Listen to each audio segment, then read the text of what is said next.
Welcome to Brainstorm MTG. I'm ELD, and this is Fast Effect, Double Speed Magic the Gathering from ELD's Time Vault Games in Bellingham, Mass. Here I'm actually on camera against Colin, playing an Academy Rector and Arena Rector deck, which is very similar to Nick Fit, but going to fetch some powerful enchantments and planeswalkers out of the deck with those Rectors. So leading out with a Veteran Explorer, Storm passing the turn here. Does he have the Cabal Therapy to go along with this? Swinging for one, and he does not. Now, it looks like he's got an Assassin's Trophy, so he could potentially blow up his own Veteran Explorer. Actually, can you hit your own permanents with that? I need to check that. I don't think you can.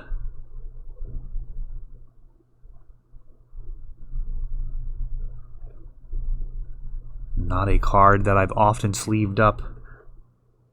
And opponent controls, no, that would be bonkers to be able to blow up your own Veteran Explorer. So that Assassin's Trophy, if that's what it is in his hand, not going to be particularly useful. Oh, and looks like things are going to get bad real fast here. Cabal Ritual, Dark Ritual ad nauseum. So we may not get to see very much of Colin's deck this game. It's going to be over one way or another very quickly. Lotus Petal and Dark Ritual have been revealed, along with Lion's Eye Diamond, and I think there was an Infernal in there earlier, so, I mean, that's pretty much a wrap. Another Cabal Ritual now at 5. It can actually lose to Dark Petition, so no reason to risk that. The Storm count continues to build, and it's going to be Dark Ritual into some Cabal Rituals. And this should be a easy win from here. Get to do a duress and see a little bit about what Colin's got going on here. And what do we have? A Pernicious Deed and an Arena Rector.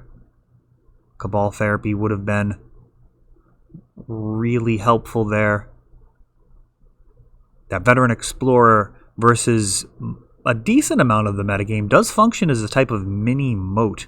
If you swing into it, the Nick Fit style deck is going to have a tremendous amount of acceleration. Now, a deck like Delver may not even have the basic lands to be able to further its game plan. And there we see, of course, the Tendrils of Agony after those rituals.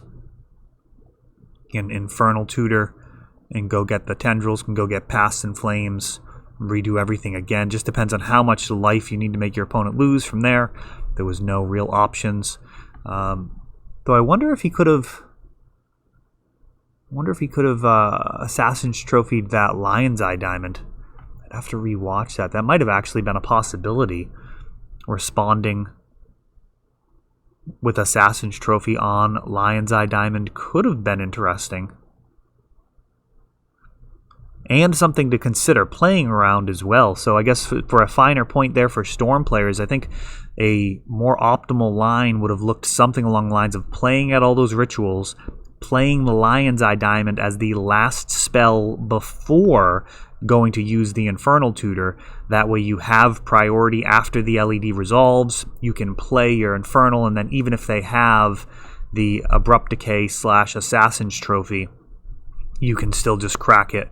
I mean, in fact, they actually wouldn't even have a chance to name it as a target, because once you get priority, you would play your Infernal Tutor, respond without passing priority, cracking the Lion's Eye Diamond, so they wouldn't even have the opportunity to blow it up.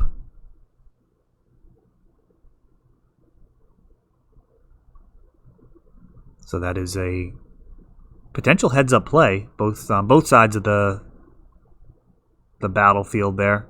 If you're playing against Storm, Lion's Eye Diamond on the battlefield can at times be a vulnerable target. And as a Storm player, keeping that in mind, you want to try and protect it. Here we've got Thoughtseize, one of the better openings that Colin can hope for here in what seems like a poor matchup. Taking Lion's Eye Diamond, which does look correct from here. Maybe the Infernal Tutor would have been a better choice. Let's see how this goes. Lion's Eye Diamond, a terrifying card, and Infernal will not work until all of the other cards are out of the hand.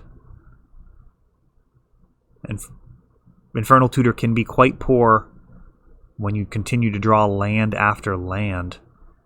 Everything else in the deck you can usually get out of your hand pretty easily, but lands, you're making one land drop a turn, and that's that. Hex Drinker for Colin. And passing the turn,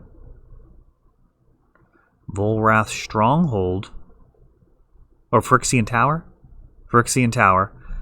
He can sacrifice a creature to get 2 black mana, another way of enabling the just leveling up here the Hex Drinker, setting a little bit of a clock. Another way to sacrifice both the Rectors and the Veteran Explorers. Fetching now for a tropical island.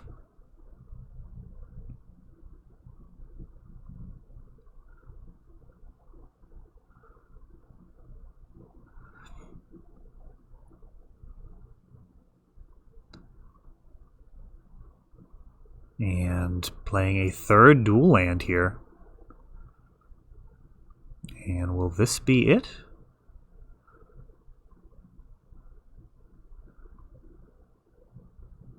Not a ton of pressure from the other side. Oh, leading out with Dark Ritual. That's generally a bad sign for the opposition. Infernal Tutor using some of that, revealing a Cabal Ritual. And a pair of Cabal Rituals now in hand. Infernal Tutor often does double up on Cabal Ritual. It is the better of the 2 rituals once you've passed the minimum requirements. So we've got a red and a black floating Cabal Ritual. The red floating to get that Lotus Petal into the graveyard to enable Threshold. And now an Ad Nauseam with 3 black and a red floating. And 14 life to work with. That is an awful lot of life. Dark Petition, one of the more damaging cards that you can hit. Oh, and Past in Flames as well. Those are the 2 most expensive cards in terms of life loss. But I think that's going to be enough. Just with the rituals already in the graveyard. So this is actually pretty good. Thoughtseize. And seeing Living Wish, Assassin's Trophy, Dovescape. That's actually one of his targets or things to find with Academy Rector. He also has a curse that makes all of your opponent's creatures -1/-1, effectively locking them out of the game. And Dark Petition being used here to go grab another Cabal Ritual. Spell Mastery, going to add 3, and this is more than enough for Lethal Storm. Past in Flames now with 3 black floating. All the Storm. So many rituals here. And it's really just a matter of getting that Tendrils into hand with Dark Petition already in the graveyard. It does not take much to wrap that one up. So Storm with a couple of quick games versus a very interesting list by Colin. We'll see if we get that back on camera. I'd like to see that deck kind of do its stuff.